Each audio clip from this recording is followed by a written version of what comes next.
So, hi Helena, thanks so much for joining us today on Britain's Birth Stories podcast. Hi Anna, thanks for having me. Thanks so much. And so let's begin with where you're based and who's in your family.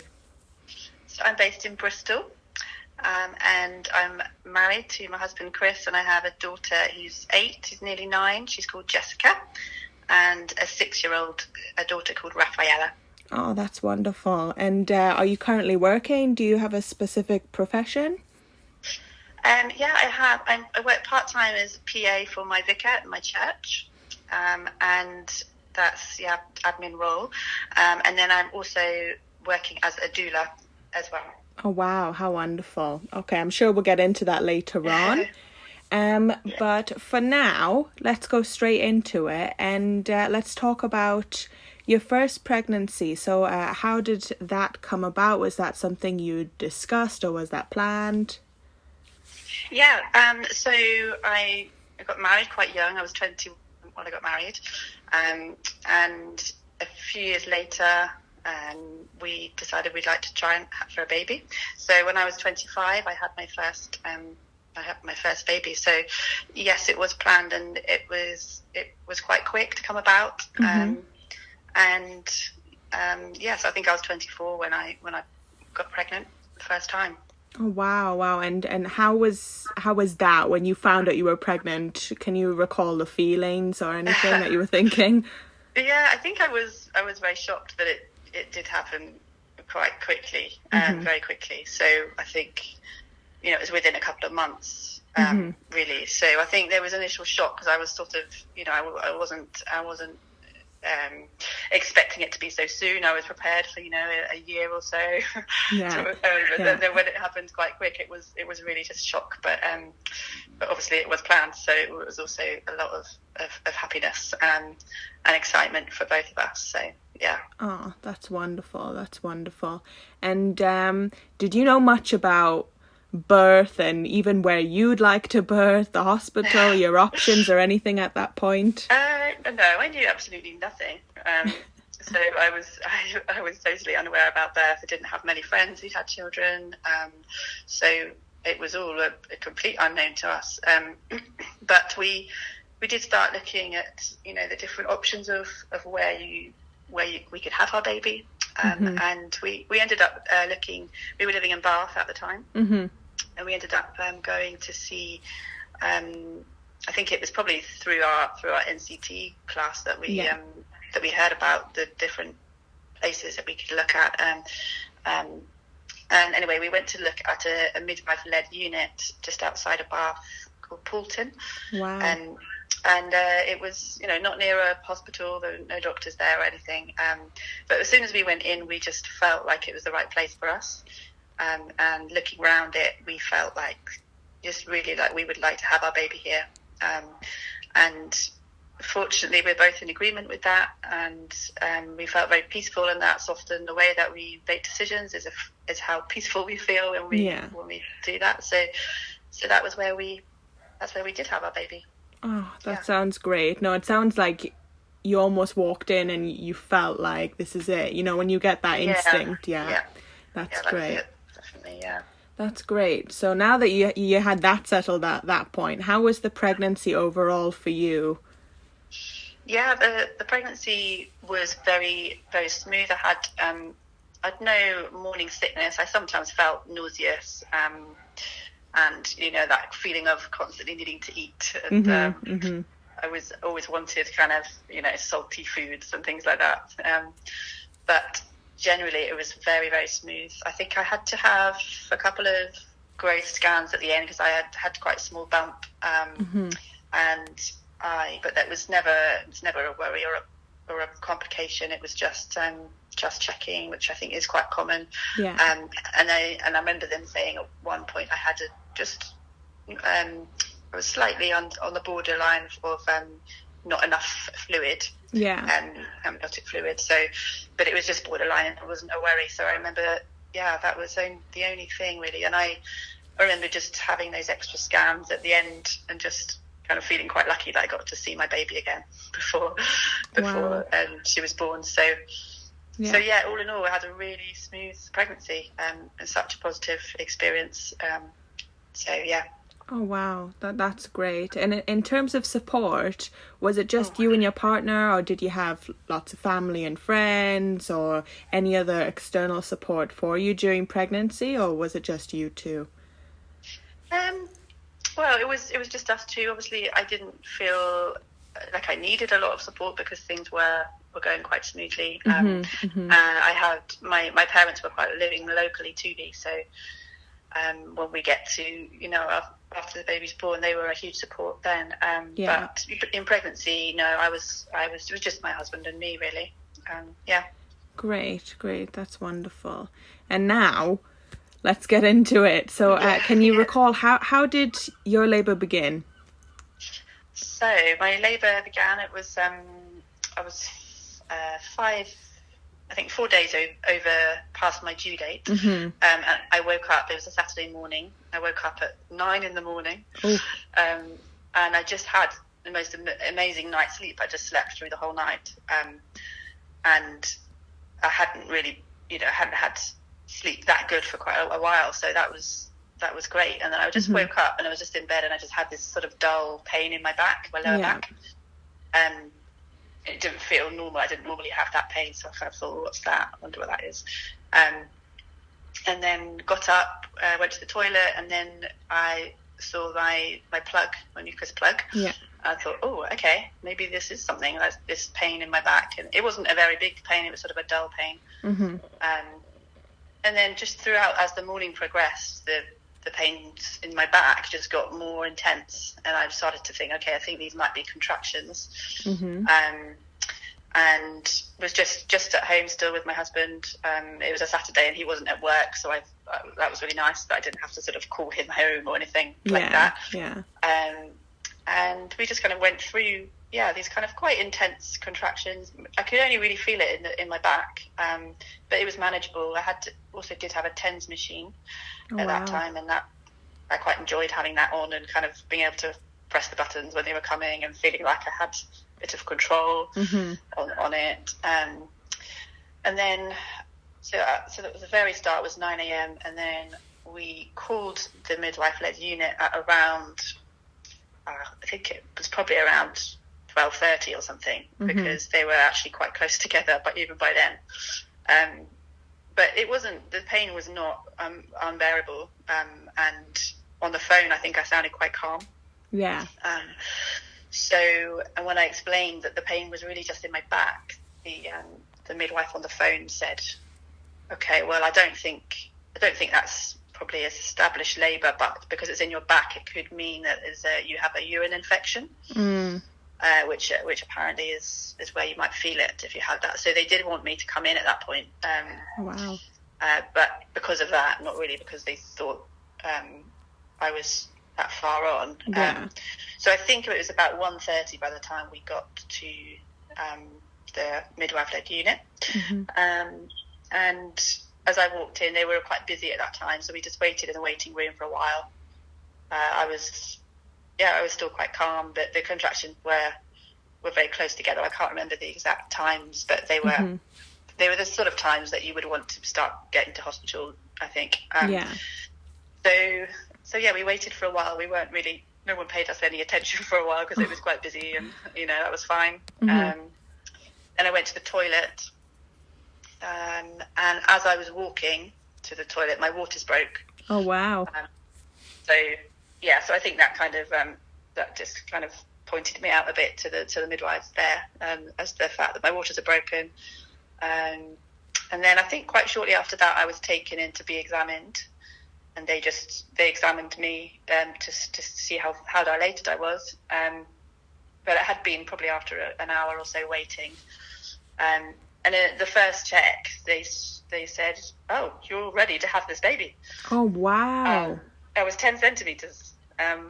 And I think everyone was quite surprised just because maybe it was because I was quite calm and I wasn't in huge pain. So then from that point I was on the bed in a sort of my own lovely room. And I hadn't I didn't really say this earlier, but I hadn't really done a lot of reading about birth. I'd been to NCT classes and kind of learnt a bit from that. Mm-hmm. But I was just kind of going with the flow, really, and doing what the midwives were sort of telling me to do. Yeah. But that was fine. I was quite happy with that and felt very safe.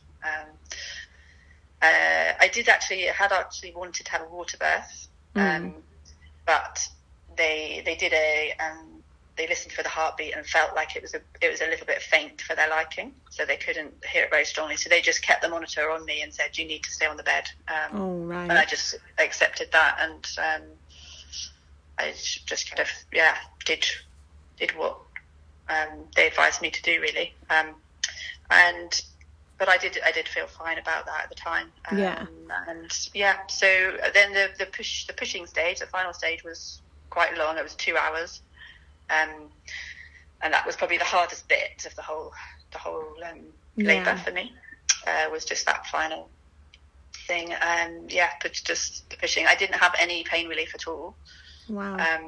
So I was offered gas and air, and I tried it, but I think possibly the tube was slightly broken or something, because I didn't get anything. Oh my goodness, right. And I never had gas and air before, so I didn't know what the sensation was like or anything. So but I know now that I didn't get anything pain relief at all. It was hard work. I remember it being hard work, and I think, looking back now, I think I would have liked to perhaps move around the room more, but I was kept on the bed, mainly on my back as well. But at that time I just didn't know really any different. But eventually she was born at 5 o'clock in the afternoon. So it was a 9 till 5 day of work for me. Wow, literally, yeah. Literally. And then she was put straight onto my chest, and she found my nipple herself after that, which was a really amazing experience, just watching her find her way. So did you want to ask me any more from that? Yeah, no, definitely. In terms of your placenta, was that fairly straightforward in terms of the delivery of the placenta? Yes, it was. I remember them saying, "Right, the placenta's coming, just give me a big cough." Oh, wow. I coughed, and out it slid. So, okay. Did you do anything with it, or? No, I didn't do anything with it. I hadn't thought about that. No one had talked to me about that at all. So that was gone. That was taken. And gone. Yeah. No, exactly. I feel like that's become extremely, not trendy, but you get what I mean. It's a huge thing now, isn't it? To have the encapsulation or whatever, all these different types of remedies and therapies that they offer now. Yeah, definitely. Yeah.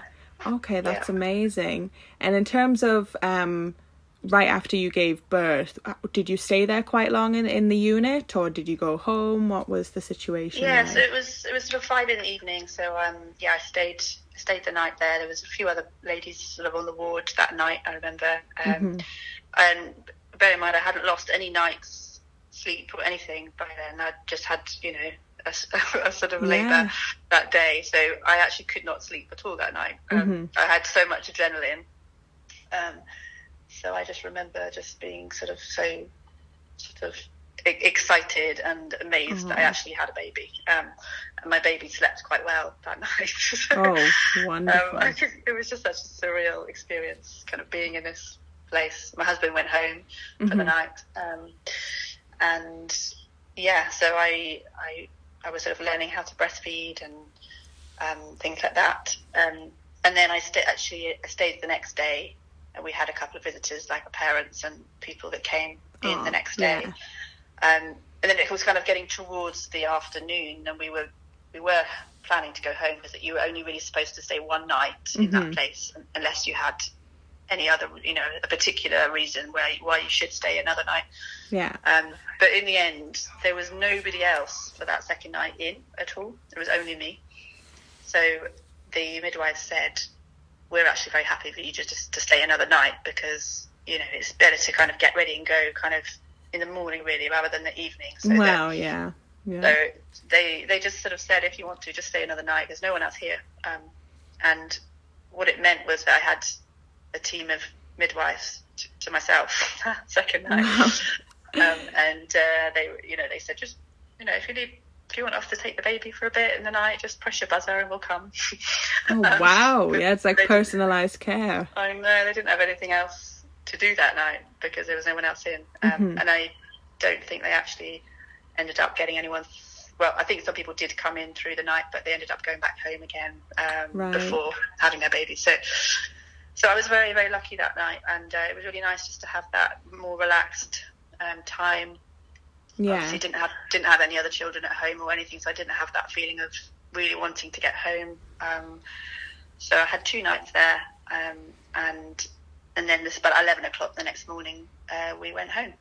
Oh, amazing. And before we go off into postnatal adventure, looking back on it now, how do you feel about the care that you received, both like during labour and when you were learning how to breastfeed? How was the care for you?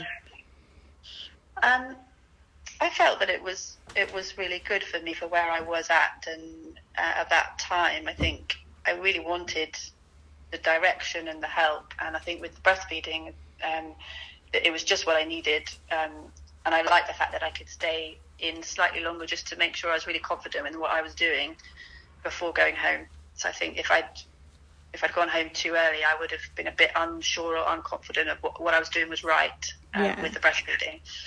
So I really valued that, and I did ask for help, and I remember being taught in the night of how to breastfeed lying down, which ended up being an absolute lifesaver for me going forward, and because I'd been taught that right at the very beginning by a midwife who I thought, I really liked her and I trusted her, so that was really helpful for me. That care, I think during that pushing stage, I think I had a lot of encouragement and I felt safe with those midwives, but I think looking back and I know a little bit more now about birth, and I think I would have liked to have tried a few different positions or been more free to move around and maybe have been able to have the water birth that I'd wanted, that kind of thing. I would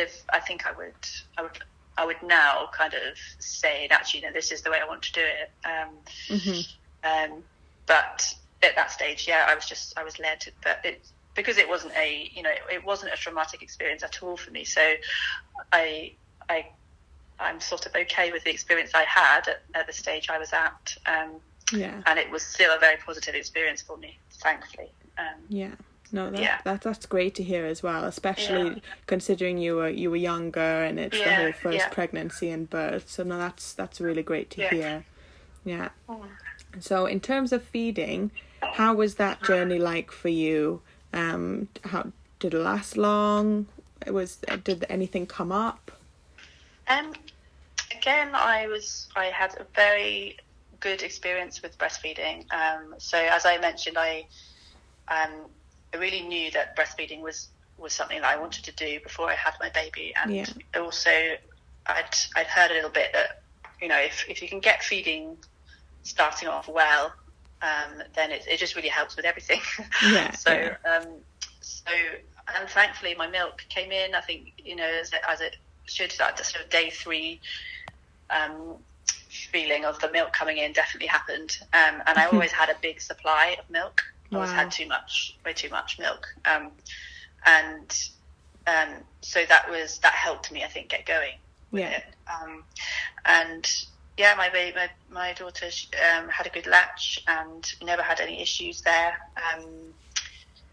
Well, actually, I remember the first, maybe it was day, maybe day 3, maybe before my milk had properly come in. I think she was quite hungry in the night. I remember her crying a lot through the night. So there was just that one night where I don't think I probably fed her enough.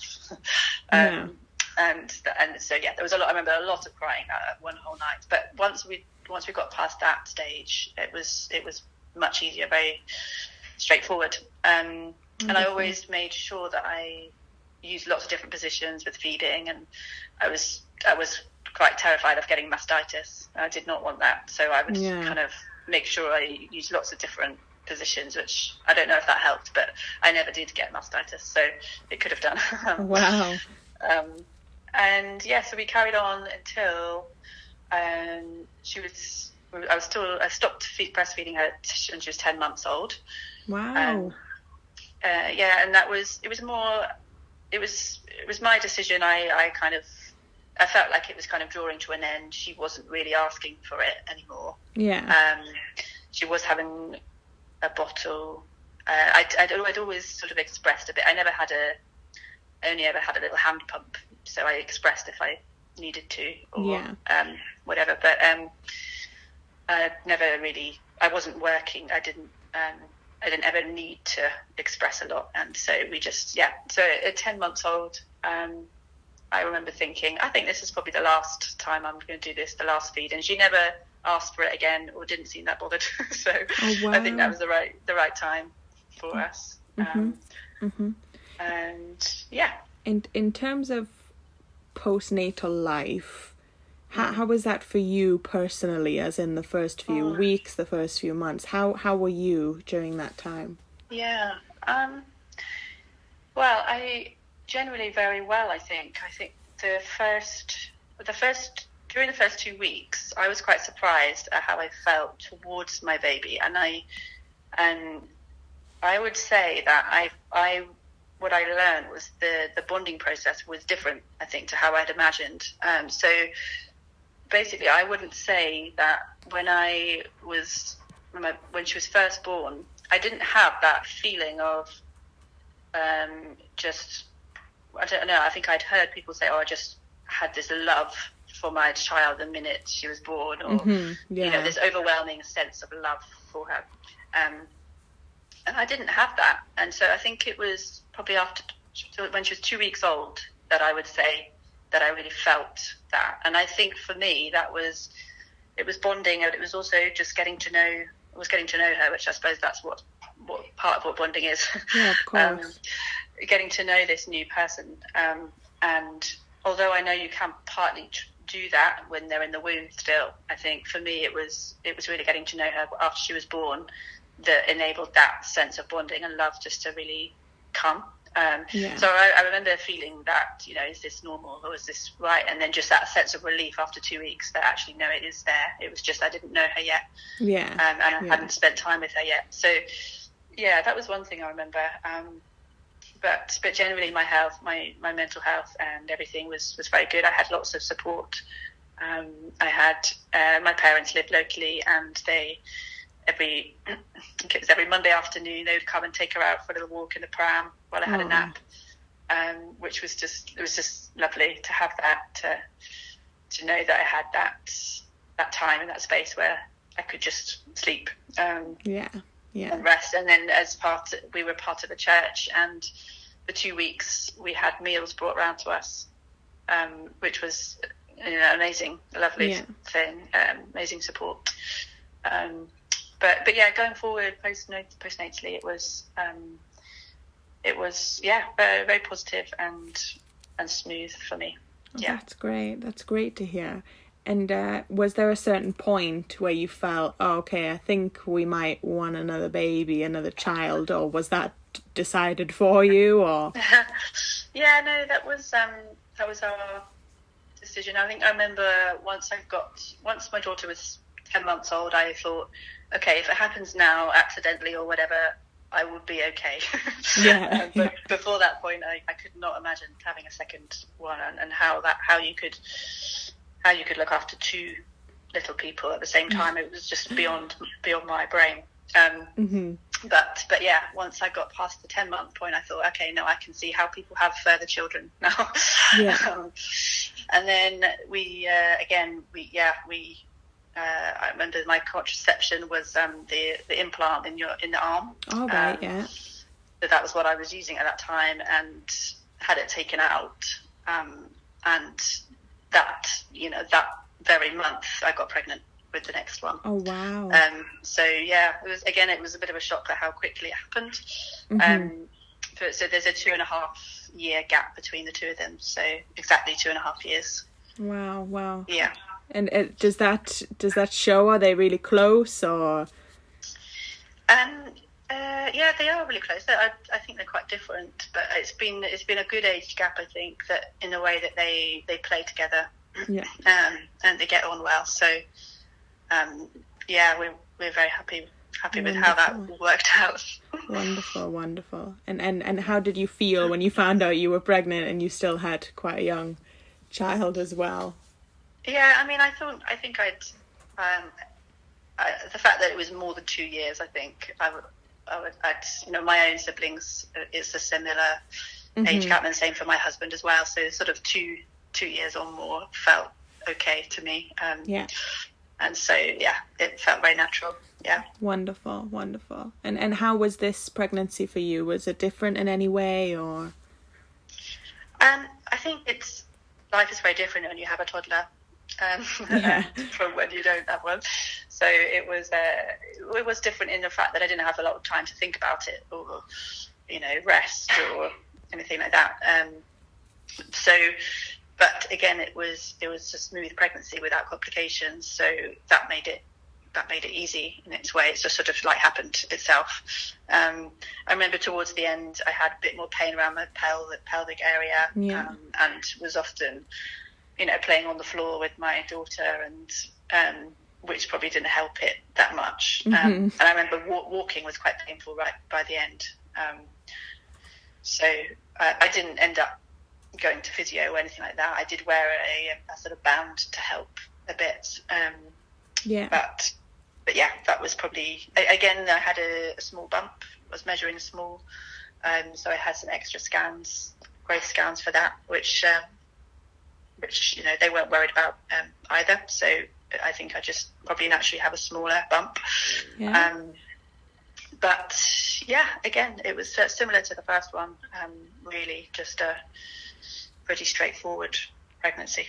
Wonderful. And were you planning on going through the same care providers, or had you had a change? Good point. We actually had moved by then, so we lived in Bristol then. And so our options were different for where we would have our baby. So there's a hospital here called St Michael's, and it has a midwife-led unit on the top floor. Wow. And then a delivery suite downstairs. So in terms of needing to be transferred or whatever, it's much simpler. It's just downstairs. Yeah.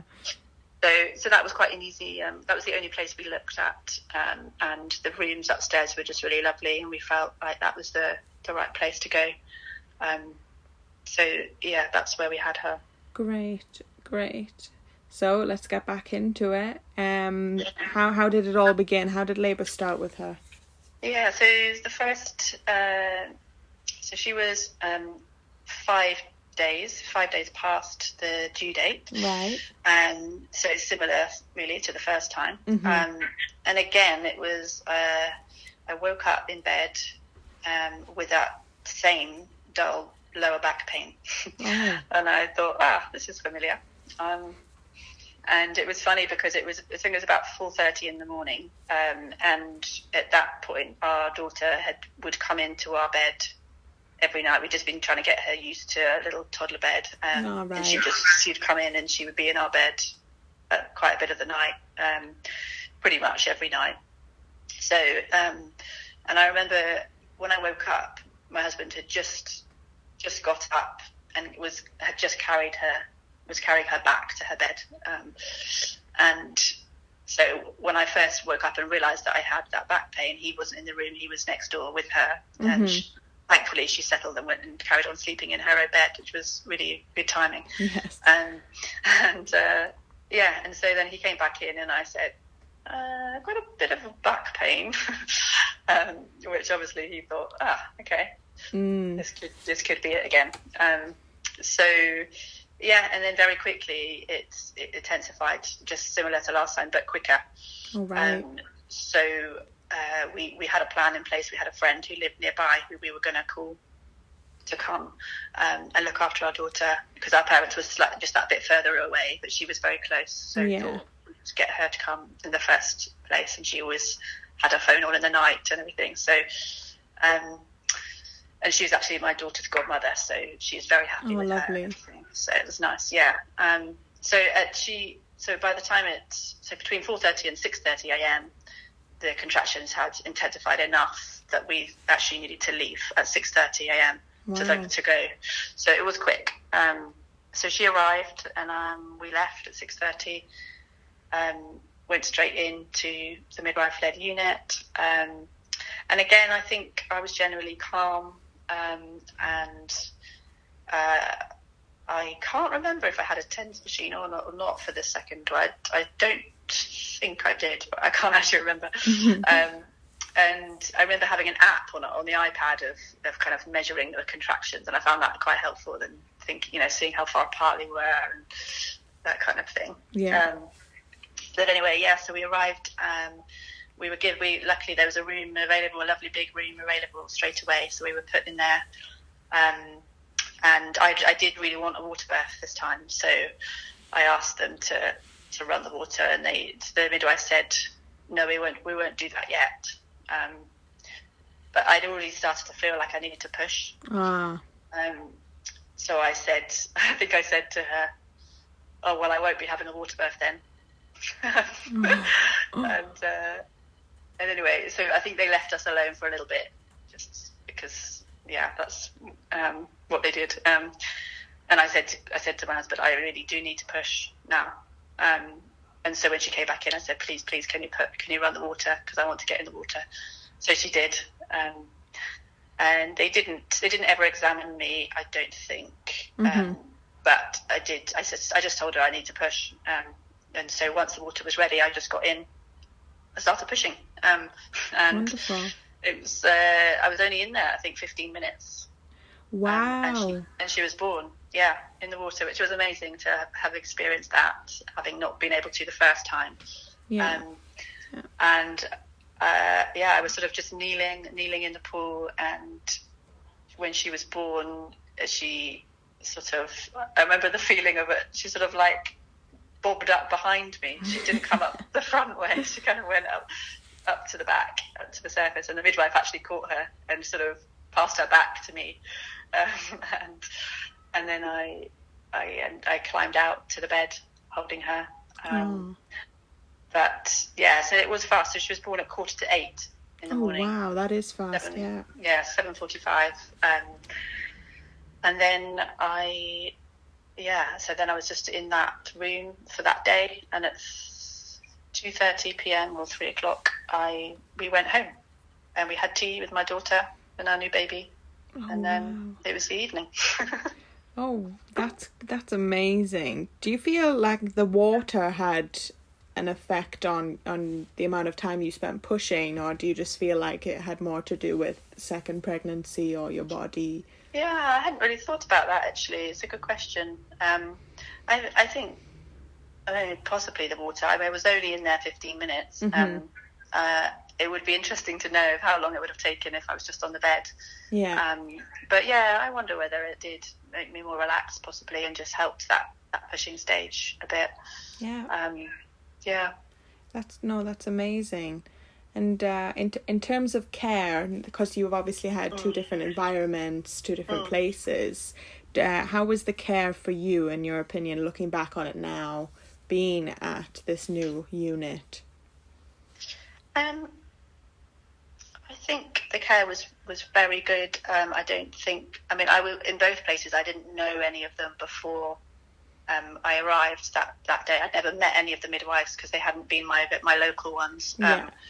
So I didn't have any relationship at all with these people. But the care I got was very good, and I always felt I had what I needed. I think in the smaller place, in the first pregnancy, it was a bit more of a sort of family feel there. And, just having fewer people work in an environment I probably preferred that kind of smaller place.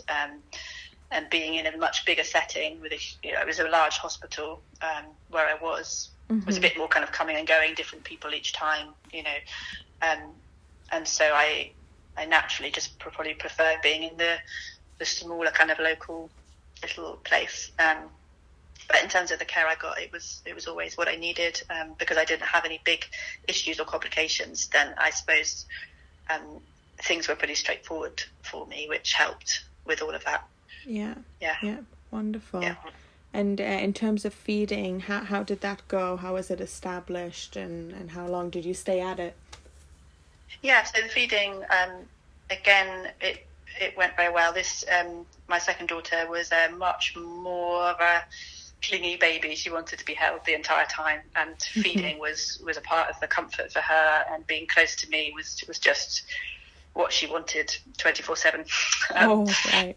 So it was more hard work for me, because I couldn't just put her down, and when I'd had enough, she would I couldn't just pass her to somebody else or put her down, because she would just cry. So I think it definitely carried on. So we fed feeding again, went very well. It was very smooth, similar to the time before. Had lots of milk, and she had a good latch the entire time, and always put on weight and everything. So then by the end of, I stopped feeding her at 16 months. Wow. But she would have carried on a lot longer, because she loved it. So it was my decision. I just got to that point where I needed the space. And so I think for a couple of weeks after I stopped, I would, she would hit my chest to try and, that was her way of telling me that she wanted milk. And so it was quite hard to not give it to her when I knew that's what she wanted. But at the same time, I'd made my decision, and I knew it was right for me. I was I think at that point as well, I was starting to occasionally needing to go away for a night, and I really wanted my milk supply just to drop a bit as well. So I was sort of trying to manage that, and be a bit more in control of the milk production. And so that was a decision that I made, and I felt it was the right one for me at that time. And then after 2 weeks, she was fine. She realised that, and we also used dummies a lot. So she used her dummy for her comfort after that. Nice. So how was that when you mentioned that she was a bit more clingy and really wanted to be with you all the time? How was that, and then having your toddler as well? Yeah, that first year was, I look back on that as the most exhausting year of my life, having a toddler and having a newborn baby, and I did find it very exhausting. I think mainly because she wouldn't sleep in a cot, and so I co-slept, but not always.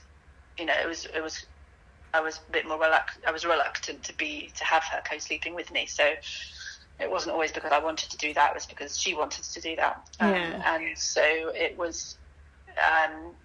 I think I did find that constant sort of attachment just very exhausting.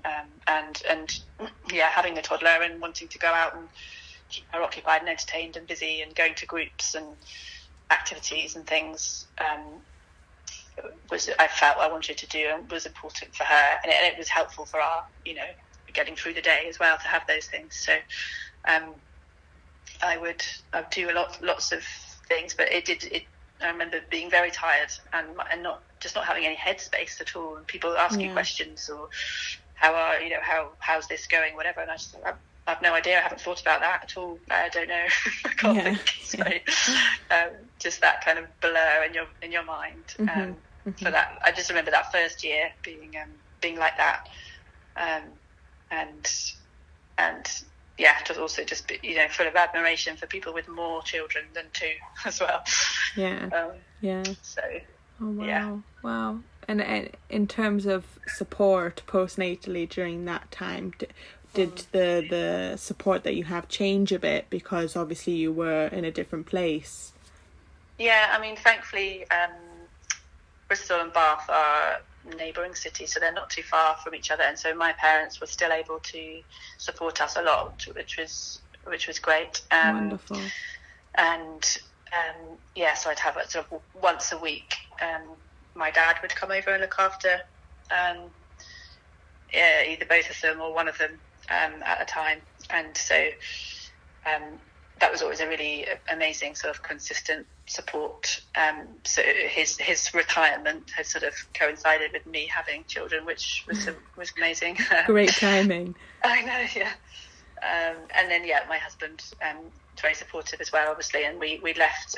We lived we lived very close to the church where he works. So he was always able to pop home, which was really nice. And his job was flexible, and which meant that I was never very far. I was never on my own for too long or far away from anybody or isolated. Wonderful. And a decision that my husband made was that he wanted to always arrange his day so that he was home between sort of 5 and 7, or sort of around tea and bedtime. Yeah. And so if he had to arrange meetings or go out in the evening, he would just make sure that time was protected to be at home with family and helping sort out tea and bed. Yeah. So for me, that was a great help, and that worked really well for us. Great. Yeah. No, it's really refreshing to hear positive pregnancy and birth stories, but also feeding stories, because I feel like it's quite normal now for a lot of people to give you unsolicited advice and stories when you get pregnant that usually don't spread positivity, if you get what I mean. Yeah, Definitely. So stepping away from the pregnancy and birth of your own personal experiences, what has motivated you to become a birth worker, to become a doula? So I think after having the positive experiences that I had, I just really wanted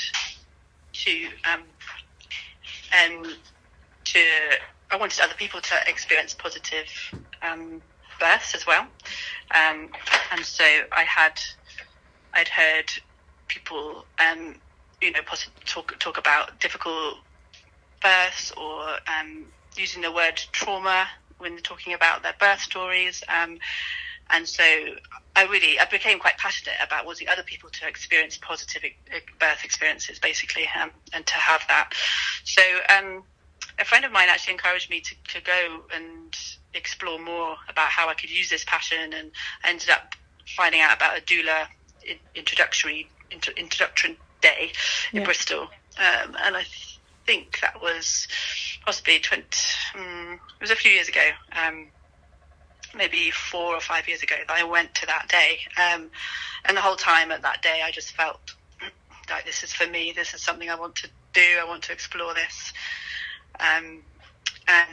but at that time the timing wasn't right for me, because I just started another job, and I felt my children were just a little bit young for me to really kind of have the time to explore it all. So, but anyway, it definitely sort of sowed the seed for me at that point. And then that feeling just didn't go away. I knew I needed to explore it over the next kind of couple of years. And then 2 years ago, 2018, November 2018, I did my doula training, my four-day introductory course, basically, doula preparation course. And I did that with nurturing birth. Oh, wow, and I think I remember just looking at the different courses available on the internet and not really knowing who to go with or which course to do. And I remember just looking at the nurturing birth page and just feeling like just who they were, and it just sort of, I had that feeling again of like that's the one that I want to do. And then I looked at all the different courses, locations and dates and things, and at that time when I was looking, the only one that was in Bristol where I lived was a nurturing birth course, and so I just felt like that was a confirmation that was the right course to do for me. And then in the end it turned out that the course took place kind of about 1 minute walk from my house. Oh, so it's meant to be. In the whole of Bristol, it could have been anywhere, but it was there, and so I felt like that was the one for me. And so I did my training 2 years ago, and I loved it. but I also still had my job, which my part-time admin role, and sort of was just trying to wait for the right timing of when to step, if I should step away from that or when to start. So I've only very recently actually really begun working and looking for work as a doula. Mm-hmm. Mm-hmm. Yeah. And when we've spoken via email, you've mentioned some really interesting concepts and ideas that you're thinking of developing as well, not just as being a doula, but some other things. Would you like to go into that? Yeah, I'd love to. So, we're in 2020 and we've had interesting year of pandemic and lockdown, and I had quite a few friends actually this year who were having babies, mainly their first babies, and so during that period I decided I really wanted to support them in whatever way I could, and a lot of those friends were also Christians like myself, and were just really wanting to have their faith involved and God involved in their pregnancy and their birth, and where they might be a bit fearful of what was to come and if it was going to be really painful or if it was going to go wrong, or these anxieties which a lot most of us might have at some point. So I wanted to think of a way of supporting them, and so I did some Zoom prayer sessions where I would just ask them to relax and just to engage in whatever way they felt was good for them in their faith, and that usually looked like a time of quiet, time of peace and prayer, and just speaking to God, giving him their anxieties, things that were coming into their mind that they wanted to let go of, and just receiving that peace from him. I'd read out some Bible verses and some things that would just help that as well. And then after getting lots of good feedback and things like that, I decided to see if anybody else wanted to join in as well. So I'd send out a few emails to friends and ask them to pass it on to anyone who they thought might be interested, and then I started to do a little bit more advertising on social media as well, through Facebook and Instagram, and I did start to get quite a lot of inquiries about it, and so I'm now sort of starting to do a couple of pregnancy prayer Zoom sessions, roughly twice a month at the moment, and they're usually in the evenings, and they last about half an hour, 40 minutes, and it's a time where you can switch off your camera, switch off your audio, and just lie back and just be guided through a few ideas, promptings, questions.